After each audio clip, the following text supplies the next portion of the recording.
Before we get into today's show, let me tell you about the latest deal from Mike Lindell, MyPillow. Once again, the big box stores have canceled their orders simply because they don't agree with Mike Lindell's politics. They don't like it because he supports President Trump. Well, he's going to pass that savings on to you. No more middleman. And boy, does he have some great deals on the Giza Dream sheets and the Percal bed sheets. Listen to this. Giza Dream queen size, normally $139.98. Your wholesale price, $69.99 when you use promo code Joey. King size, only $79.99. The Percal queen size, normally $89.98. Your wholesale price, $29.98 when you use promo code Joey. Just call 1-800-893-4059 or go to mypillow.com. Always use promo code Joey. Free shipping options available. This allotment's not going to last very long. When they're gone, they're gone.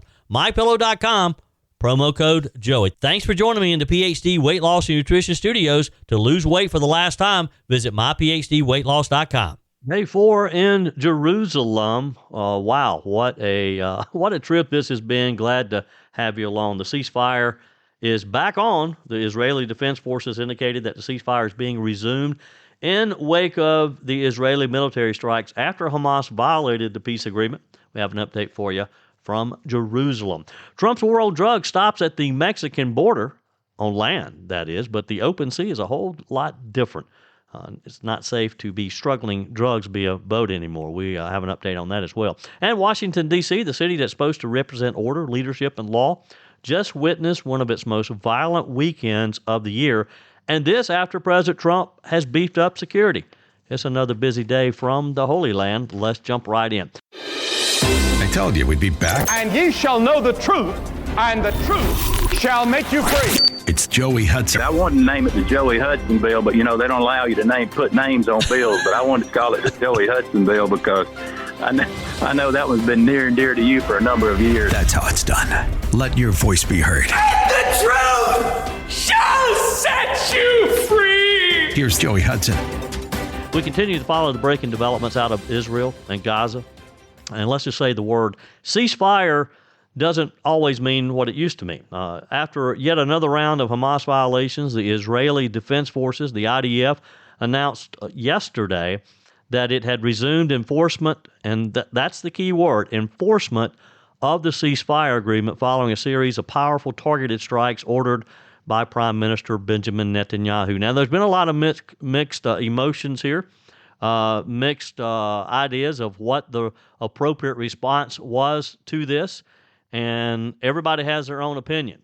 Again, the key word there is that the Israelis and Prime Minister Netanyahu believe that they just were enforcing the ceasefire. Some people have been critical that Israel, again, has taken things a bit too far.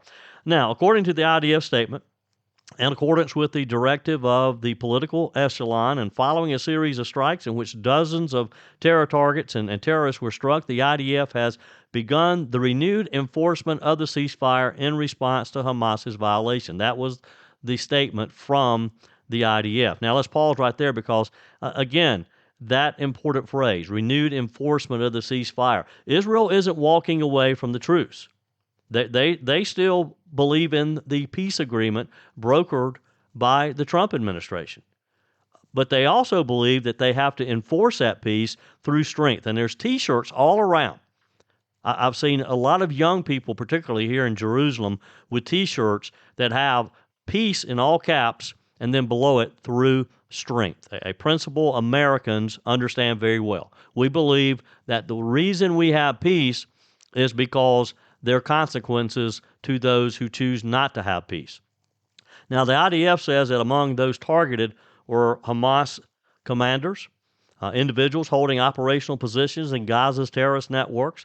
These weren't random bombings. Israel didn't just send a bunch of bombers over there and drop these in. These were deliberate strikes against those who violated the ceasefire and orchestrated fresh attacks on Israeli troops. And Prime Minister Netanyahu didn't mince words. His statement was, following security consultations, I have directed the military to immediately carry out forceful strikes in the Gaza Strip. That order came after Hamas attacked and killed Master Sergeant Yonah Ephraim Feldbaum, a 37-year-old reservist, and dual Israeli-American citizen. He was serving in a combat engineering corps. He died on Tuesday in southern Gaza. This is a reminder that Israel's enemies are not honoring any truce. The Israeli Foreign Ministry confirmed his death and called it a heartbreaking loss for both Israel and the Jewish people. Now, during this press briefing in Jerusalem, the foreign minister, a spokesperson for the foreign ministry, said that Feldbaum's death was not just another tragedy, but another violation of an already shaky ceasefire, a ceasefire Hamas never respected in the first place. And to make matters worse, Israel is accusing Hamas of staging propaganda scenes designed to deceive international observers and the media. Have you seen what they actually did?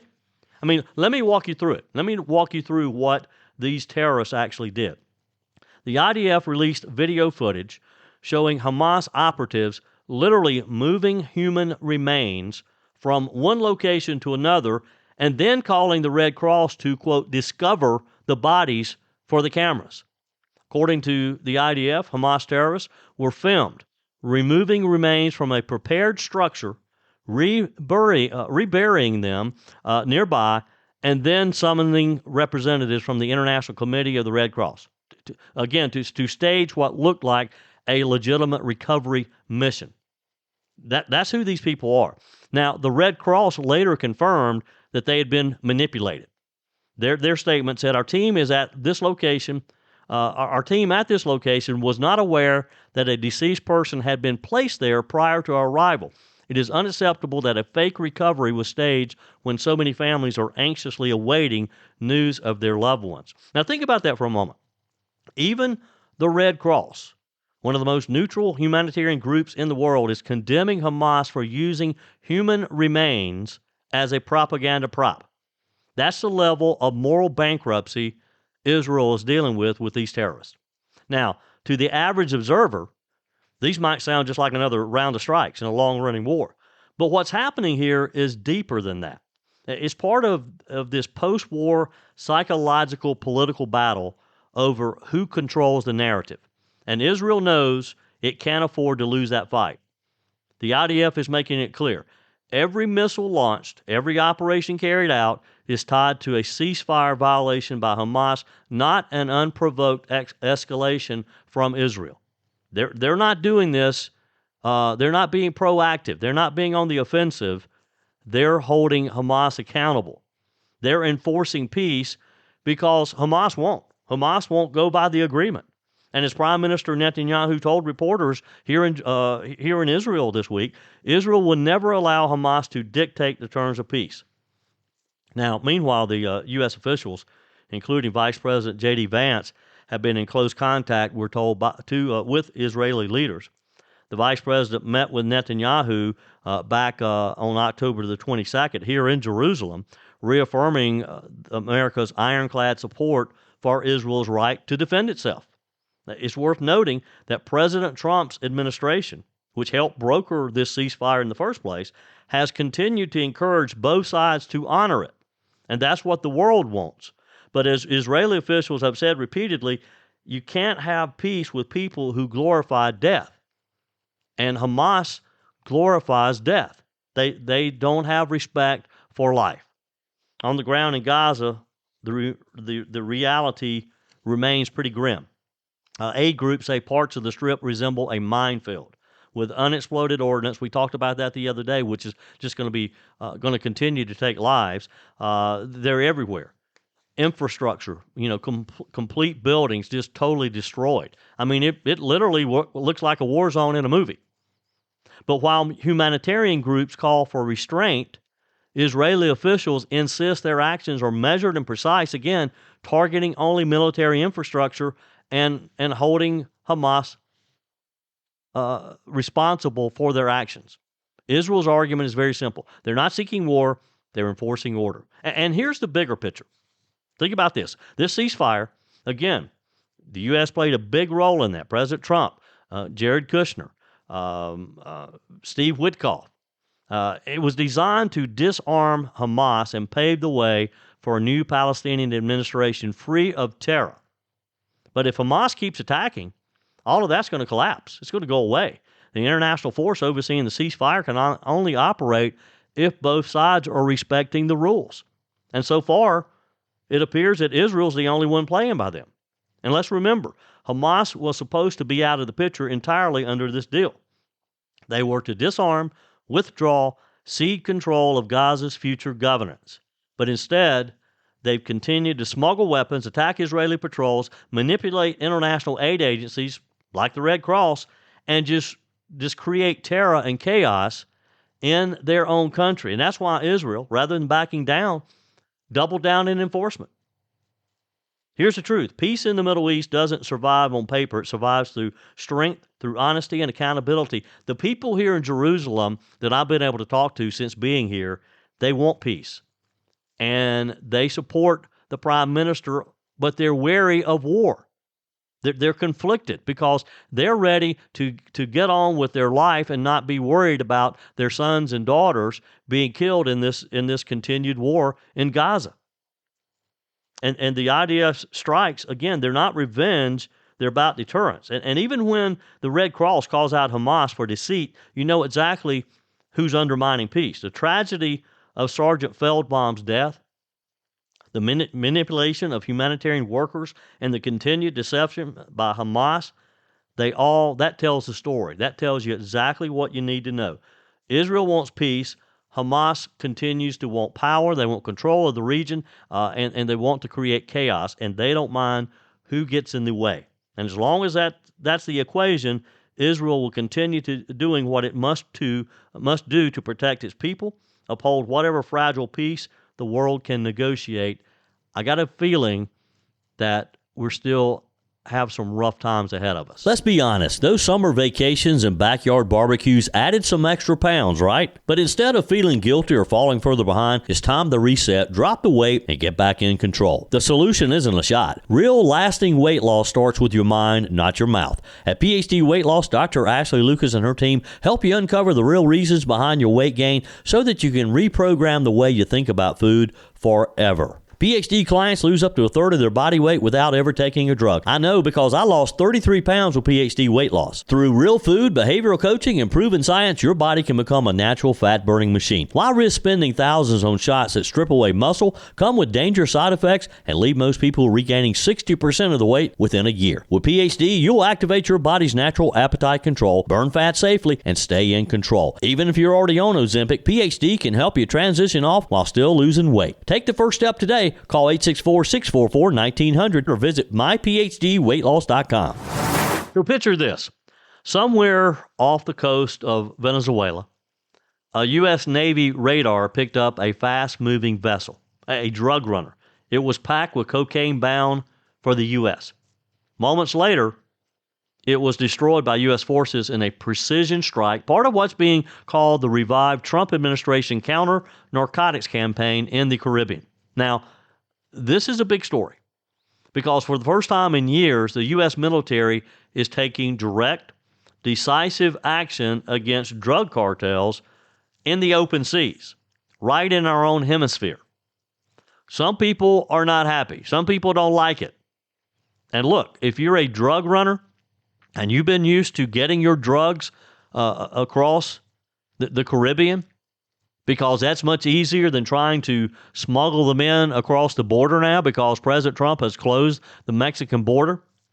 You're taking your own life in hands. I mean, let's set the stage here. The U.S. is launching a new maritime crackdown on these cocaine shipments, a campaign that's both strategic and somewhat symbolic. As one expert, Brent Sadler from the Heritage Foundation, put it, this is a quote, "They're going to try and stay alive by moving cargo in aircraft, but it's more expensive, and you can't move as much by volume. It's going to hurt their business model." In other words, Washington's pressure at sea is working. When traffickers are forced to change tactics to move drugs through smaller, riskier routes, it means their networks are being squeezed. But as Mr. Sadler warns, the cartels will collapse under their own weight if their money supply is cut off. And that's exactly what will happen if their business is disruptive like this. That strategy, hit them where it hurts, their wallets, their smuggling lanes, and their offshore cash flow, that's how you defeat the cartels. And yet, while our Navy and Coast Guard are hitting targets near Venezuela and Colombia, there's one place the U.S. still won't go, and that's Mexico. That's right. The same cartels that manufacture and traffic nearly all the fentanyl and methamphetamine coming into the U.S., the drugs killing tens of thousands of Americans every year, are operating just across the border. But Washington's hands are tied. As Sadler explains, once you move operations on land, things get complicated. Sovereignty issues, collateral damage, international law. That's why our government limits action to international waters and airspace where our legal footing is stronger. Still, it's hard not to notice a double standard, isn't it? We'll take out a cartel vessel off the coast of Venezuela, but we won't or can't touch the labs cranking out fentanyl just across the border in Mexico, in those Mexican cities that you can almost walk into the U.S. from. Now, to put this in perspective, the Drug Enforcement Agency reports that nearly all the meth sold in the United States today comes from Mexico, and it's purer and more potent than ever. Meanwhile, Customs and Border Protection seized 27,275 pounds of fentanyl in 2023. That's enough to kill the entire U.S. population a number of times over. Yet, instead of dealing with that threat head on, Washington, maybe to some, are still pretending that the root causes and the international cooperation is going to solve the problem. I think Trump realizes that's not the case, but right now his hands are tied. I mean, cooperation is fine, but you can't cooperate with people who are funding, feeding, and protecting the cartels. So let's talk about the Trump angle, because that's the key to this issue. During his first term, President Trump reportedly floated the idea of bombing Mexican drug labs, an idea that shocked Washington elites, but made perfect sense to a lot of Americans who were tired of watching these cartels poison our country with impunity. He was told no, told it was too risky, too politically sensitive, too likely to upset Mexico, like he cares about upsetting Mexico. But under his renewed directive, the Pentagon has survived counter-narcotics task forces. They revived these striking traffickers where we can legally operate without any pushback in the Caribbean, near Venezuela, near the Colombian waters. And these aren't, again, symbolic moves. Every interdiction sends a clear message, not just to the cartels, but to Venezuela's dictator, Maduro. Remember, Venezuela has become one of the world's most permissive narco states. The U.S. Congress even passed legislation labeling parts of the Venezuelan military as narco-terrorist. As Mark Cancian, a senior defense analyst, said, the Venezuelan military is weak. We can operate off their shores with few concerns. Translation, the U.S. can really apply pressure there, militarily, economically, and politically, without sparking a regional war. Now, let's not miss the bigger picture. This renewed campaign isn't just about intercepting drugs, although that's a big part of it, but it's about restoring deterrence. For too long, traffickers have felt totally untouchable. They operate like multinational corporations, complete with accountants. They have private militias, global logistic chains, all types of transportations, their own private planes to come in and out. But when American destroyers and F-18s start taking out drug boats in international waters, when we start cutting off their sea routes, freezing their assets, taking out their infrastructure, it kind of changes the whole plan. It kind of changes their business plan. It tells every cartel in that area that there's a new sheriff in town, and it's just not safe. I mean, it's going to be harder for the cartels to get people to do this knowing you may be blown out of the sea. Now, of course, they're critics. Some foreign policy analysts warn that using military force risks destabilizing the fragile governments or maybe even damaging diplomatic ties. Again, I don't think Trump cares that we hurt their feelings. Lester Munson is a former congressional advisor. He said Mexico is very different than Venezuela. We have an excellent relationship with Mexico. Well, you know, I get that. But if we have such good relationship, why can we not lean on the Mexican government to stop this, to stop their drug traffickers? Mexico is our largest trading partner. I realize that. Millions of jobs, billions in trade, cross that border every day. But as Ambassador Earl Anthony Wayne was quoted as saying, that relationship cuts both ways. Mexico has been cooperative on both migration and drug trafficking. We need more, and that cooperation is vital. The U.S. can share intelligence, use surveillance drones, and conduct operations at sea while Mexico handles its own territory if they will. Still, like any law enforcement officer will tell you, cooperation only works when both sides play by the rules and want to play by the rules. I don't know that Mexico cares about the rules because, again, the cartels rule so much in Mexico. The Mexican government loves the money, the cash that the cartels contribute to the operation of the Mexican government. Maybe it's under the table, but it's there. It's stronger than ever. Continuing this special broadcast from the Holy Land in Jerusalem today. And boy, what a great trip Mike Gallagher and I are having. We went out and about yesterday. If you haven't had a chance to tune in to the Mike Gallagher show, be sure and do so. You can watch it on the Salem News Channel at MikeOnline.com.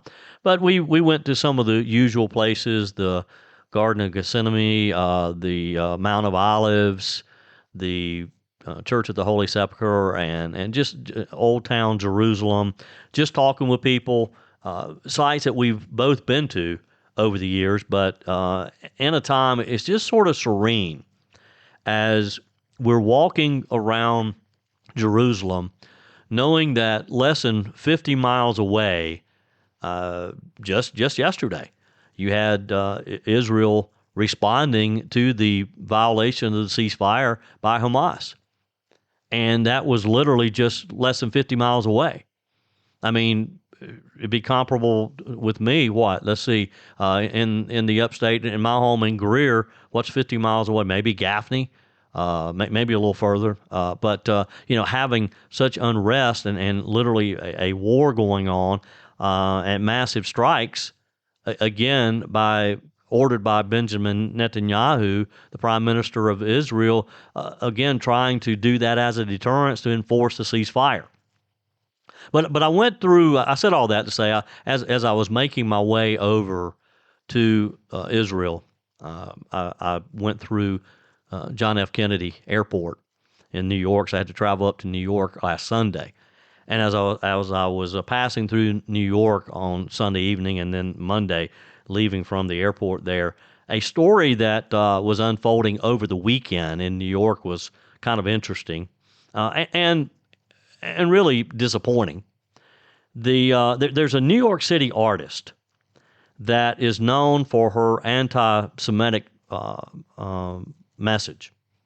And according to the New York Post, she has a Hamas-obsessed installation of her artwork, and there was some type of like pre-Halloween conference there, or on a small area, small island. I guess it's on the Hudson River, and they were having this taxpayer-funded thing. It's Governor's Island. That's what I was trying to think of, on Governor's Island, and an exchange was caught on camera of her going berserk when she was asked about her hate-filled artwork. Rebecca Goyette is her name, and she literally just flipped out when the New York Post approached her this week to ask a very simple question after her so-called artwork, I mean, if you see it, it's not really art, sparked outrage when it sprung up at this weekend family Halloween event. Here's her response when a New York Post writer just simply asked her very calmly about why she put her artwork in this public display in an area that she wasn't supposed to display it to begin with. Ms. Goyette? Get the away from me! What are you doing?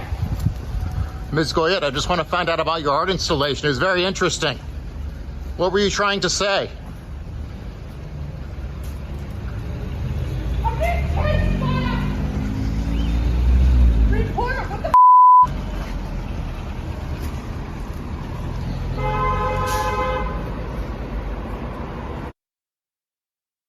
Again, that was on the streets of New York when the New York Post was asking her a simple question. Why would you do this? Why is your art, or so-called art, it's not really art, full of hate? And her response was, "Get the F away from me. What are you doing?" And the reporter just calmly saying, "I just want to find out about your installation." Well, again, it comes after her unauthorized installation, which featured a mock street sign reading F Israel and a, quote, Hamas lover poster. It was widely blasted for exorcising the Jewish state. Her disturbing collection, according to the New York Post, popped up in a space occupied by Swell, which is a food forest nonprofit that's part of the Trust of Governors Island in Residence program. Again, taxpayer funded. The Trust for Governors Island and Swell were both quick to condemn the exhibit, insisting that Goyette was not part of the group's official programming. She kind of just put this up without asking. It was a statement, but yet when she's called out on it, when the Post is asking her questions about it, as you heard, she doesn't want to talk about it. Swell said, "We view this as a deliberate and malicious act by the artist. The exhibit was up for a few hours before officials became aware of it and tore it down," a rep for the nonprofit said, according to the Post.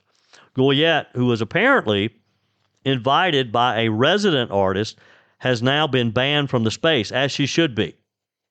Mayor Eric Adams was among those who ripped her display, arguing his administration has a zero tolerance for anti-Semitism or any form of hate speech. And that's exactly what her artwork, if you can call it that, was saying. The mayor said in a statement, the exhibit displayed at an art house on Governor's Island over the weekend was sickening and deeply offensive to the Jewish community and to any New Yorker opposed to hate.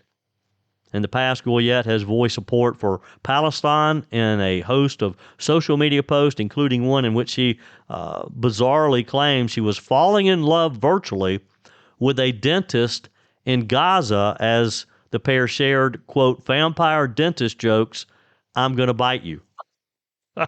This woman is sick. Look, it takes all kinds. But hey, kudos to Mayor Adams and kudos to these nonprofits for, first of all, disavowing her and primarily for taking her exhibit down immediately upon finding it. And this is just what Israelis are facing all around the world, and Jewish people all around the world. On the text line, and sorry I've been kind of behind on the text this week. It's just been so busy. Albert says President Trump should put a video monitor on the outside of Trump Tower and show the Democrats talking about keeping the government shut down to push their agenda regardless of how many Americans it hurts. Ginger says, this is good. I could be wrong, but if the name is KNAPP, K is usually silent, pronounced nap. Apologies for being the grammar police. Now, Ginger's talking about, I think, I forget what the story was, but I was talking about a person by the last name of Knapp or Knapp. I think I pronounced it Knapp, but I said maybe that's not the correct way to pronounce it. Ginger, if you're listening today, for your information, I did have a friend whose last name was spelled Knapp, and he pronounced the K. He pronounced it Knapp. It's either Knapp or Nap. But hey, Ginger, you can always send me corrections. Texter, so Joey, this is Dan from Greenville. So this November, December, if they do pass the budget, what is the requirements to pass that budget? What is how many has to pass the Senate in order for the budget to pass? Does that really mean that it would not pass if 60? Yeah, they got to have 60 votes, Dan. That's how the Democrats are able to hold this up, even though Republicans have a majority, a slim majority, and even though we've had 3 Democrats consistently vote with the Republicans, they got to get the 60 votes, or this could go on forever. Texter, for my friend Jennifer. Hey, Joey, it's Jennifer. A great broadcast from Jerusalem this morning. Thank you. You bring local, national, and this week international news on location. Maybe there's something in the air, but yesterday morning I texted you that TDS, Trump derangement syndrome, should be taken more seriously as a real condition. And Jesse Waters announced a new segment. Welcome to TDS Tuesday. Thank you, Jennifer. Your comments are always welcome. You can text me. You can email me, joe@joeyhudson.com. You can leave me a message on the MyPillow message line, 864-477-JOEY, 864-477-5639. Always use promo code Joey when you go to MyPillow.com and take advantage of all the great deals. Mike Lindell still has some of his 6-piece bath towel sets. And as I've told you many times before, these towels are soft. They're absorbent. They're the best towels you will ever own. I promise you. I guarantee it. Mike Lindell guarantees it. And right now, if you use promo code Joey, a 6-piece set, normally $69.98, you're going to get it for $39.98. Just throw my name around. Tell them Joey Hudson sent you. Use promo code Joey when you go to MyPillow.com. Hey, let me also encourage you to check out my social media. I'm posting photos, videos, Instagram, Facebook. Just search for Joey Hudson on your various social sites. And let me invite you to join me on my YouTube channel, too. Just search for Joey Hudson on YouTube. I'm posting some videos there as well, my travels here in Europe. So hope you'll join me on those social media outlets as well, as we continue our special broadcast here in the Holy Land. Your comments are welcome on the Firmin Ford text line, 864-477-JOEY. That's 864-477-5639. Emails always welcome, joey@joeyhudson.com. Speaking of the Firmin Ford text line, it's never been more important to support locally run businesses owned by people who actually live here in the upstate. Let me take a minute to talk with you about our friends at Firmin Ford. If you're looking for a new vehicle, maybe a great pre-owned vehicle, one you can trust, or maybe you're looking to order that special vehicle. Either way, if you want a new one, a brand new one, or a pre-owned that you can trust, the folks at Firmin Ford, they're there to help you. Their name is on the sign because their name is on the line, because every single transaction is important to them. Jim Firmin, Matthew Firmin. They do business the right way. When you stop by, when you give them a call, or maybe when you just send them a quick email, you're always going to have access to a member of the Firmin Ford family. And by the way, they also offer great service, and you're not going to have to wait weeks and weeks to get it done. And you do not have had to purchase your vehicle at Firmin Ford. Doesn't even have to be a Ford. They service all makes and models. Visit my friends at Firmin Ford online at firminford.com, firminford.com. What a great time we are having just talking with the Israeli people here in Jerusalem, as Mike Gallagher and I are here to talk about what the International Fellowship of Christians and Jews are doing in this country. And I'm glad to have you along. I appreciate the text messages, the emails that you've sent me. And, of course, we're talking a lot about what's happening here in Israel. And as fate would have it, we were a little bit nervous this week as we arrived on early Tuesday morning. And then some violence broke out again because Hamas violated the ceasefire. Israeli Prime Minister Benjamin Netanyahu ordered a swift response, and now it appears that the ceasefire is back.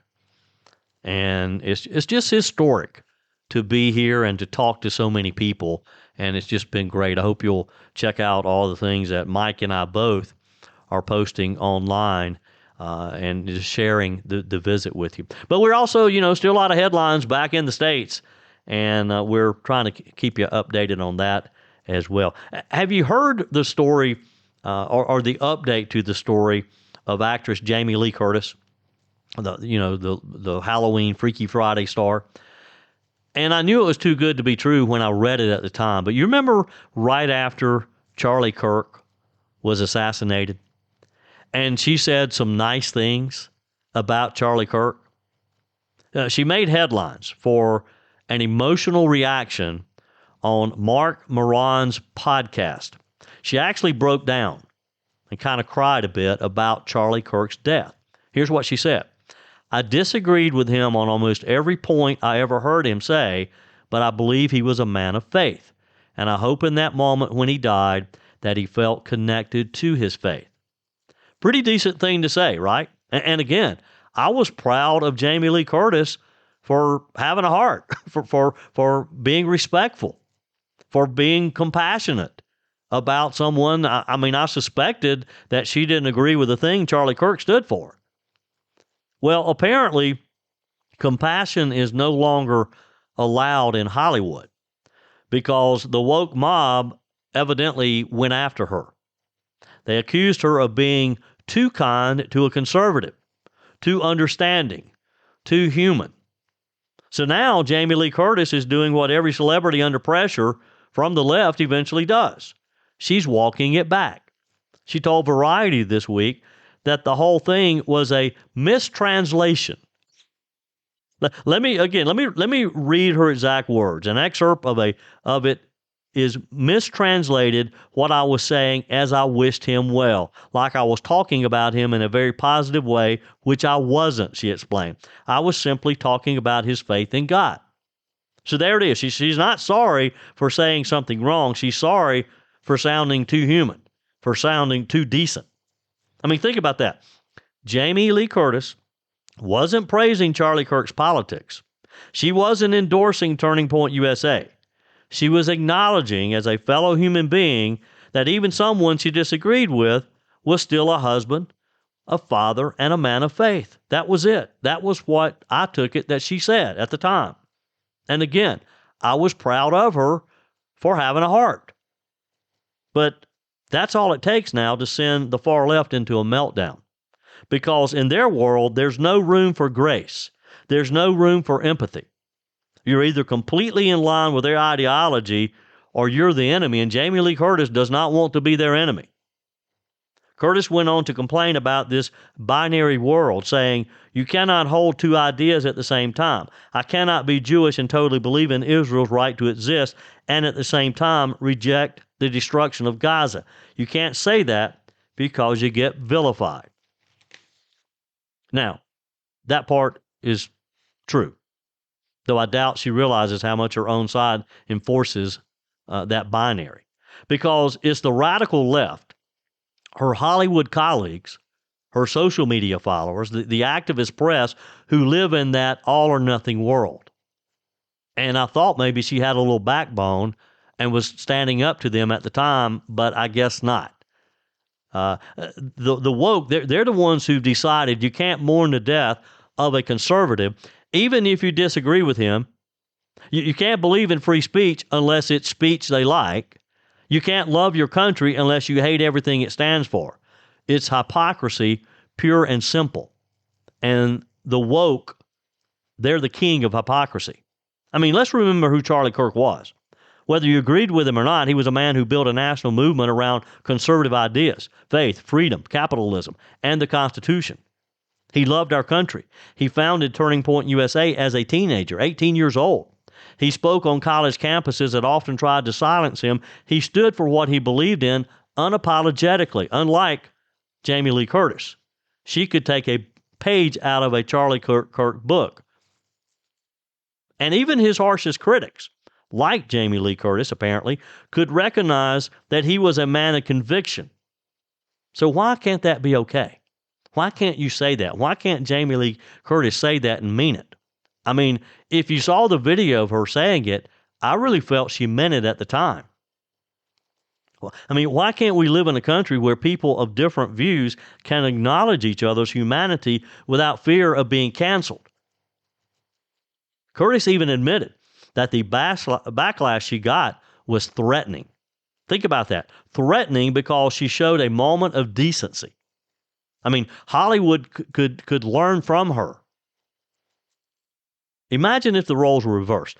If a conservative actor had said something kind about a liberal who was tragically killed. You think they'd get canceled for it? Of course not. They'd be praised for their compassion and maturity. Because conservatives, we value human life. We value people's faith. We value their beliefs. But when it's someone like Charlie Kirk, someone the left has vilified for years and are still vilifying, by the way, maybe even more so in his death than when he was alive, suddenly empathy becomes problematic for the left. Here's the irony. Jamie Lee Curtis says she refuses to be careful about what she says. She told Variety, "If I was careful, I wouldn't have told you any of what I just told you. I cannot be who I am in the moment that I am." Not quite sure what she meant by that last part, but that's a quote from her. Yet she just spent an entire interview being careful, walking back her own words to protect her Hollywood image. You can't claim to be fearless and then backpedal every time Twitter gets mad at you, and you would think that Jamie Lee Curtis and others would have learned that by now. I mean, again, I was misled. I was proud of her. Now, she's still Jamie Lee Curtis. This is what cancel culture has done to America. We've lost the ability to separate disagreement from hatred. We've lost the ability to see people, even our opponents, as human beings made in God's image. Jamie Lee Curtis tried to show a glimpse of that humanity. She got torched for it. She talked about Charlie Kirk as a man of faith. That was enough to send the internet into hysterics. It's sad, it's shallow, and it's exactly why America is as divided as it is today. That's it for today's edition of Just the Truth. Thanks for joining me in the PhD Weight Loss Studios. To lose weight for the last time, visit myphdweightloss.com. If you haven't joined my mailing list yet, visit my website, joeyhudson.com. Click on the Connect with Joey button so that you can receive our emails and the most up-to-date news. Also, join me on my YouTube channel. Be sure and like, comment, and subscribe. Just search for Joey Hudson. As always, thanks for spending a few minutes of your day with me. Do me a favor and forward this episode to a few friends.